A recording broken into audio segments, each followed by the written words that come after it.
Philippe Dehaas, nous venons de terminer le chat concernant la retraite de Justine Henin. Beaucoup de questions des internautes concernant cette décision assez rapide, hein. Oui, c'est un choc pour tout le monde de la voir se retirer aussi vite, comme ça l'a été la première fois. Souvenez-vous quand elle s'est retirée de sa première carrière. Donc une décision que personne ne comprend, tellement elle est rapide.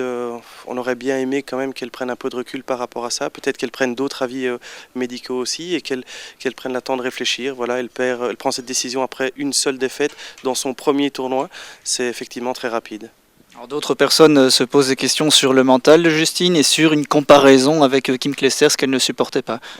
Oui, mais moi je pense qu'il faut dépasser un peu ce clivage de quartier, de penser que Justine faisait les choses en fonction des résultats de Kim.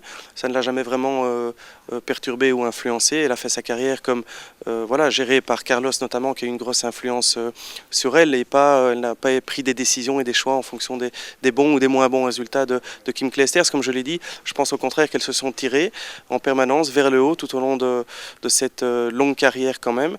Et voilà, ça a été une influence positive, elles se sont toujours tirées vers le haut. On la critique beaucoup, Justine, par rapport à ses attitudes un peu en dehors du terrain, où on la trouve pas toujours très sympathique, pas toujours socialement très ouverte et très disponible. Voilà, maintenant le sport de haut niveau engendre ce genre de petits soucis. Il faut faire des sacrifices, il faut faire des choix, et puis de temps en temps, il faut accepter d'être un peu moins sympathique aux yeux des gens pour garder beaucoup de concentration et avoir la possibilité d'être performant pendant de nombreux mois. Alors, nous avons eu la chance de vous avoir en chat et plusieurs personnes aussi vous ont posé la question par rapport à Steven Martens, qui est maintenant le nouveau secrétaire général de l'Union belge. Vous le connaissez bien, hein?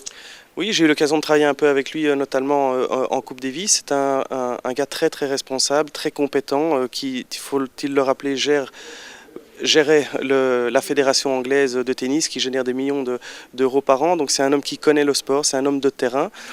J'ai envie de rassurer les spécialistes de foot. Il ne va pas tirer les pénaltys ou faire la sélection de l'équipe nationale. C'est pas ça qu'on lui demande. Il va devoir gérer des hommes, il va devoir gérer de l'argent. Et à ce niveau-là, il est très bon. Vous êtes confiant donc? Absolument, très confiant d'avoir un gars qui est un homme de terrain, comme je le dis, mais aussi qui est supérieurement intelligent et qui a vraiment des compétences et qui connaît le sport de haut niveau. Alors, sport de haut niveau, la dernière question, on revient sur le tennis. Quel sera l'avenir? La relève, est-ce qu'il y en a ou pas? Chez les garçons, on a des gars qui jouent bien, comme David Goffin notamment, qui malheureusement ne s'est pas qualifié ici à l'Australian Open, mais qui a fait un très bon tournoi juste avant, en se qualifiant et en perdant contre Wawrinka à Chennai. On a chez les filles Anne-Sophie Mesdac, qui est en demi-finale de l'Australian Open Junior, qui joue très bien aussi.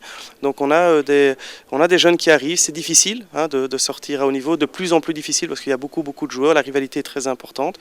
Mais bon, il y a des centres d'entraînement, les fédérations fonctionnent bien. Il faudra laisser un peu de temps. On n'est pas prêt de revoir des Justine et des Kim, c'est certain, mais je ne désespère pas de revoir des très bons joueurs d'ici quelques années gagner de grands tournois.